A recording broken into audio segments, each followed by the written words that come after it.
आज के case studies के इस लेक्चर में बात करेंगे, आपकी पत्नी वापस नहीं आ रही, आप उसे बुलाने का प्रयास कर रहे हैं, खुद भी प्रयास कर लिए, दूसरों के माध्यम से भी आपने प्रयास कर लिए, लेकिन आपकी पत्नी आने को तैयार नहीं है। तो ऐसा ही यहां पर भी एक मामला देखा गया कि पत्नी को लगातार पति बुलाने का प्रयास कर रहा था, पत्नी बार बार मायके चली जाती थी, कई बार मान मनोबल के बाद वापस आती थी। ऐसा कई केसेस में भी देखा जाता है कि पत्नी चली जाती है, फिर मान मनोबल होता है, बड़ी समझाइश बुझाइश के साथ आती है, कभी लिखा पढ़ी करवाना पड़ती है और फिर चली जाती है, फिर नहीं आती है, और कभी तो पति को बिना बताए भी चली जाती है। और कभी कभी तो ऐसा भी देखा गया कई केसेस में कि पति घर पे नहीं होता है, पत्नी आती है, अपने परिवार के लोगों को लेके आती है या फिर वहां रह रही होती है और उस वक्त अपने परिवार के लोगों को बुला लेती है और घर में रखा हुआ सारा सामान लेके चली जाती है और फिर वापस आने का नाम नहीं लेती है। और अगर थोड़ा सा ज्यादा बोला तो बोलती है तुम्हारे ऊपर केस कर देंगे, तुमको फंसा देंगे, जेल भिजवा देंगे, कहीं का नहीं छोड़ेंगे, तुमसे मेंटेनेंस लेंगे, एलोमनी लेंगे, ना तुम्हारे साथ रहेंगे, ना तुम्हें डिवोर्स देंगे। लेकिन इस मामले में चाल पत्नी की उल्टी पड़ गई।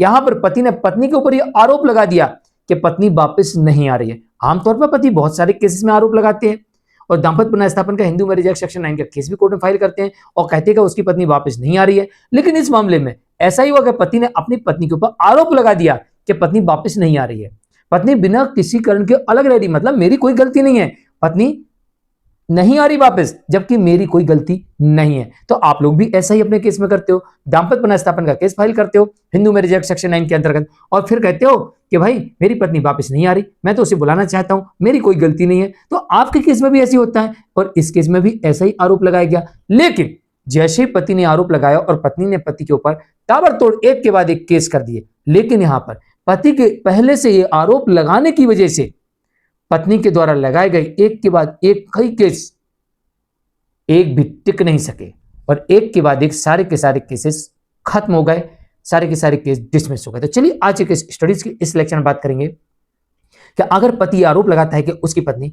बिना किसी कारण के अलग रह रही है, जिसकी वजह से उसे मानसिक पीड़ा का सामना करना पड़ रहा है, तो ऐसी स्थिति में अगर पत्नी पति और उसके परिवार के बाद दहेज उत्पीड़न का केस करती है तो ये डिसमिस हो सकता है।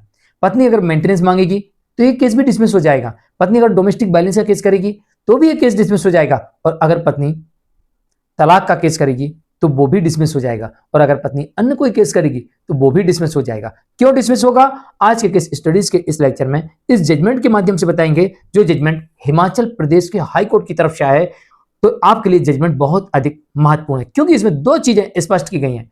एक ये कहा गया कि पति आरोप लगा रहा है कि पत्नी बिना किसी कारण के अलग रह रही है और दूसरा कोर्ट ने स्पष्ट किया है कि पति जो कह रहा है उसकी वजह से पत्नी के द्वारा लगाए गए केसेस का कोई असर नहीं होगा, बल्कि पति को यहां पर डिवोर्स ही मिलेगा और पत्नी के सारे केसेस भी खत्म होंगे, डिसमिस होंगे। जय जिनेंद्र, हूं क्रिश्चियन। वीडियो को लाइक और शेयर कर दीजिए और इस तरह के जजमेंट्स पाने के लिए दिए गए नंबर पर आप हमें संपर्क कर सकते हैं। चलिए शुरुआत करते हैं। दरअसल इस मामले में पति ने आरोप लगाया था कि उसकी पत्नी बिना किसी कारण के अलग रह रही है, उसने पति का परित्याग कर दिया, यानी अभ्यत्यजन कर दिया है, पति का त्याग कर दिया है, वो वापस नहीं आ रही, बुलाने के बावजूद भी नहीं आ रही है। पति ने यहाँ पर आरोप लगा दिया तो न्यायालय कह रहे कि भाई क्या आपके पास सबूत है, सबूत दिखाइए, आप कैसे कह रहे हैं आपकी पत्नी ने आपका त्याग कर दिया। तो यहां पर पति को साबित करना होता है कि पति अपनी पत्नी को लाने का भरसक प्रयास किया, भाई खुद गया, रिश्तेदारों को भेजा, या बार बार पत्नी चली जाती, तो कई बार ऐसा कर चुका है। कई बार पत्नी बड़ी मान मनोबल के साथ आती है, लिखा पढ़ी करवाने के साथ आती है, ये भी एक उसका प्रूफ है। पंचायत लगाई, पंचों ने लिख के दे दिया, ये भी एक प्रूफ है। फिर भी पत्नी नहीं आ रही है, या बार बार ऐसा करती है, एक बार आ जाती फिर चली जाती है। या फिर पति ने दाम्पत्य पुनर्स्थापन का केस फाइल किया और उसकी डिक्री पति के फेवर में है, यानी कि हिंदू मैरिज एक्ट सेक्शन 9 की डिक्री पति के फेवर में है। तो पति के पास में एक तो पुख्ता सबूत है कि पति अपनी पत्नी को रखना चाहता है, लेकिन अब यह भी साबित करना होगा उसको कि उसकी पत्नी बिना किसी कारण के अलग रह रही। तो कोर्ट इस मामले में यह भी कह रही कि अभिलेख पर साक्ष्यों से साबित होता है कि पत्नी बिना किसी युक्त कारण के अपने पति का अभ्यत्यन किया था।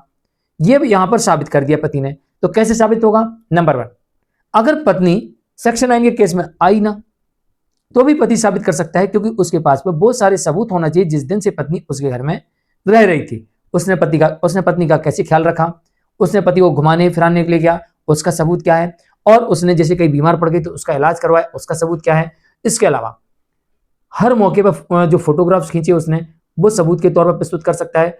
और इसके अलावा और भी कोई अन्य सबूत हो, जैसे पत्नी के नाम से प्रॉपर्टी कर दी हो, पत्नी के नाम से एक एफडी बना के जमा कर दी हो, पत्नी के नाम से एफडीआर कर रहा हो, यानी हर महीने पैसे जमा कर रहा हो, शेयर मार्केट में पैसा लगाया हो पत्नी के नाम से, यानी पत्नी के नाम से कुछ ना कुछ वो ऐसा कर रहा था, या पत्नी को उसने अपने जॉब में नॉमिनी बनाया, अपनी प्रॉपर्टी में नॉमिनी बनाया, अपने जो भी उसके पास है उसमें उसको पॉलिसी वगैरह है उसमें नॉमिनी बनाया, तो इससे ये साबित होता है कि वो पत्नी का ख्याल रखता था। अब पत्नी को साबित करना पड़ेगा कि पति गलत है, तो ये तो पति की तरफ से एक्स पार्टी में भी साबित हो गया। कभी भी ध्यान रखिए, जब भी आपका एक्स पार्टी केस हो तो सारे सबूत आपको देना है। उसमें एक्स पार्टी हो रहा आपके फेवर में जा रहा है, इसका मतलब ये नहीं कि आपको सबूत नहीं देना। जब भी एक्स पार्टी होने लगे तो जो आपने कहा कि मैंने पत्नी को किस तरीके से अपने पास रखा और मैंने क्या क्या उसके लिए किया, वो सारे सबूत आपको प्रस्तुत कर देना, ताकि आपके जजमेंट में वो सारी चीजें आनी चाहिए। दूसरी बात, यहां पर इस साक्ष्यों पर साबित हो गया कि भाई पत्नी बिना किसी कारण के अलग रह रही है और पत्नी ने पति को छोड़ रखा है, उसका अभ्यर्चन किया। और यह भी साबित हो गया कि पत्नी ने पति और उसके परिवार के लोगों को, कुटुंबजनों को फंसाने के लिए दहेज का झूठा केस किया था, झूठे आरोप लगाए थे। अब यहां पर मैंने इसलिए कहा कि भैया एक्स पार्टी भी होती है तो भी आप अपने सबूतों को लगा देना उसमें। अब जैसी पत्नी केस करेगी तो आपके पास पहले से आदेश होगा, तो पुलिस को भी दिखा सकते हो, क्वाइसिंग में सीधे एफआईआर अगेंस्ट जा सकते हो।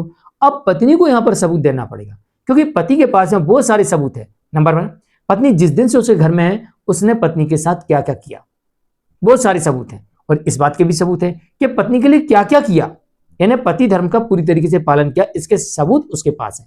अब इस बात के भी उसके पास सबूत है कि पत्नी झूठ बोल रही। अगर ये है तो और आपके केस में सोने पे सुहागा हो जाएगा। तो यहां पर इस केस में पति ने साबित कर दिया कि पत्नी बिना किसी कारण के अलग रह रही है और पति और उसके परिवार को फंसाने के लिए झूठे दहेज उत्पीड़न के केस कर रही है। अब यहां पर 3 चीजें साबित हो गई, बिना किसी कारण के अलग रह रही है, अपनी पत्नी धर्म का पालन नहीं कर रही है, अभ्यर्चन शामिल हो गया, और साथ में पति और उसके परिवार को फंसाने के लिए झूठे आरोप लगा रही, झूठे केसेस कर रही है। तो इस वजह से यहां पर इस मामले में पति को तलाक मिल जाता है। कोर्ट ने कहा कि ऐसी कलहपूर्ण परिस्थितियां पति पत्नी को एक साथ रहना असंभव करती हैं, तो ऐसी स्थिति में पति की मांग पर विवाह विच्छेद की डिक्री पारित करना वैध है और सही है। और जो फैमिली कोर्ट दे चुकी थी और पत्नी ने इसे हाई कोर्ट में चुनौती दी थी, लेकिन हाई कोर्ट ने कहा कि फैमिली कोर्ट का आदेश बिल्कुल सही है। और पत्नी की 2 बार यानी लगातार एक के बाद एक हार ये हुई डाइवोर्स के मामले में, और यह साबित हो गया कि पत्नी दहेज का झूठा केस कर रही है। तो इस मामले में भी यह भी क्लियर हो गया कि यह भी डिसमिस होगा। और कानून यह कहता है कि बिना किसी कारण के अलग रहने वाली पत्नी को किसी भी प्रकार का भरण पोषण मांगने का अधिकार नहीं है, लेने की तो छोड़ दो, मांगने का अधिकार नहीं है। तो यहां पर पत्नी मेंटेनेंस केस करेगी, वो भी डिसमिस हो जाएगा। यहां पर पत्नी एलोमनी मांगेगी, वो भी नहीं मिलेगी। यहां पर पत्नी कॉम्पल्सेशन मांगेगी, वो भी नहीं मिलेगा। यहां पर केस लड़ने का खर्चा मांगेगी, वो भी नहीं मिलेगा। तो इस मामले में यहां पर पत्नी के द्वारा लगाए गए दहेज का केस भी गया, क्योंकि ये साबित हो गया कि पत्नी झूठे आरोप लगा रही, अब बिना किसी कारण के अलग रह रही, अभ्यर्चन भी शामिल हो गया, और पति को फंसा रही, तो क्रूरल्टी भी साबित हो गई। तो यहां पर बिना किसी कारण के अलग रहना, झूठे केस में फंसाने का प्रयास करना, तो यहां पर पत्नी के द्वारा लगाए गए, चाहे वो मेंटेनेंस का केस हो, चाहे डोमेस्टिक वायलेंस का केस हो, चाहे दहेज उत्पीड़न का केस हो, ये तीनों केस यहां पर डिसमिस हो जाएंगे और पत्नी को कुछ नहीं मिलेगा और पति को यहां पर डिवोर्स मिल गया। जजमेंट आता है हिमाचल प्रदेश के हाईकोर्ट की तरफ से, और ये डिवोर्स के मामले में आया था ममता देवी वर्सेस दिनेश कुमार के मामले में। जानकारी कैसे लगी कमेंट में जरूर लिखिए, वीडियो को लाइक शेयर कर दीजिए। आज के लिए इतना ही, नमस्कार।